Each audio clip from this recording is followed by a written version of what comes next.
I didn't realize the law was only for perfect people. I didn't realize that's how we did things here. Boy, the party of women is really covering itself in glory. The law is not supposed to be about a purity test. It's supposed to be about what can you actually prove that someone has done.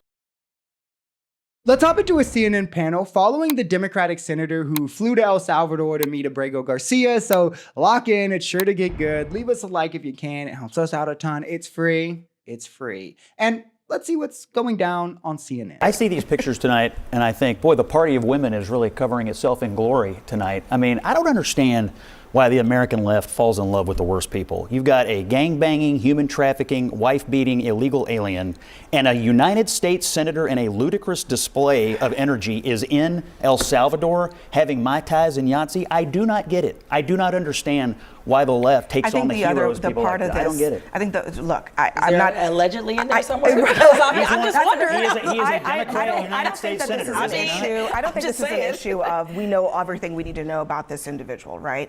But I do think that the idea that the administration continues to call him a terrorist and a gangbanger, knowing full well that those things are very much in dispute, is part of the story. I just want to lay this out for you. I just want to lay this out for you because there's no logical way MAGA could actually think Abrego Garcia is a gang member and not think that Trump is an adjudicated rapist.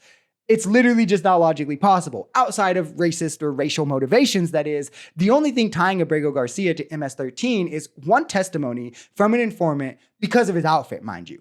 Meanwhile, Trump is tied to raping E. Jean Carroll through her direct testimony, 3 corroborative testimonies, or 2, an expert psychological testimony, and a support witness who worked at the store that also corroborated her story. Even more so, they would absolutely have to believe then that Trump is a justifiably 34-count felon, as the evidence in that trial far outweighs one informant testimony between dozens of testimonies, emails, audio records, bank records. But yeah, foreigner bad, Trump innocent. El Salvadorans said that the only way out of this prison is in a coffin. I mean, when you do that, you should know pretty surely that the person you're sending there deserves to be imprisoned for life until death. I don't know. Half of the people that they've sent there have no arrest record. So to be comfortable with the fact that those people, that is potentially the rest of their lives, you can't be cool with that. Like, that's not how you're supposed to adjudicate punishment in this country. If he is all of the things that you say he is, then let it all play out properly in the American court system. And then if you want to send them there. But I think half of the people that they're deporting, you're better off literally putting them on a raft and pushing them out into the ocean than sending them to that place. And that is my main problem here. Like, to be clear with my position with immigration and deportations, I don't think any immigrant, undocumented or legal, whatever, that hasn't committed a violent crime should be deported. Now, if they're like legitimately connected to a gang designated a terrorist organization, then sure, them too. But like tattoos and clothing definitely isn't enough for that. Outside of like a trial that proves that isn't enough for that for me. I think we should give these people pathways to residency or citizenship. I think that it's less costly and more effective for the issues that deportation sets out to address. But this problem causes an issue before we even get to that argument, because they're literally just saying off the word of one man, they believe this person is a gang member, thus we can deport him to essentially like a prison that he'll be in until he'll die, right? But then they also say that despite the word of the court, they don't believe that Trump is a criminal or a rapist. So it's the government or one political party picking winners and losers of the law, where it should always be the courts that handle that, right? The executive shouldn't be able to declare you a criminal, a terrorist, a gang member, or anything. Now, they can designate gang groups or groups or whatever, terrorist organizations, yes, and then the members by then, sure, but the president shouldn't be able to be like, well, one informant said this, so it's determined, and yet they're doing that, and that's what the issue is for so many of us, especially amidst the constitutional crisis we're already finding ourselves in. I didn't realize the law was only for perfect people.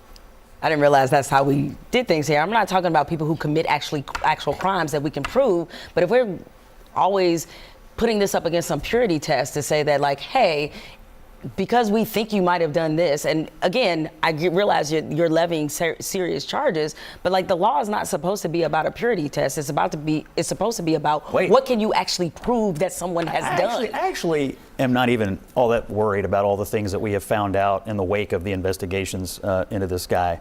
What I am worried about is that, and I'm going to grant you, He has a withholding order, and he should not have gone to El Salvador. And they admitted it was a mistake. But even if you grant that, he has an adjudicated deportation order, and you have Democrat public officials falling all over themselves trying to get him back here without thinking through the next step, which is he's literally going to be deported somewhere else. But not to But a my prison. suspicion is when they bring him back, they're going to try to keep him here. Someone should tell Scott Jennings that this isn't even going to benefit you. He's not going to stay in America, so why are you defending his rights? Isn't quite the that he thinks it is. Like, Democrats value rights over partisanship or party or whatever, or citizens, right?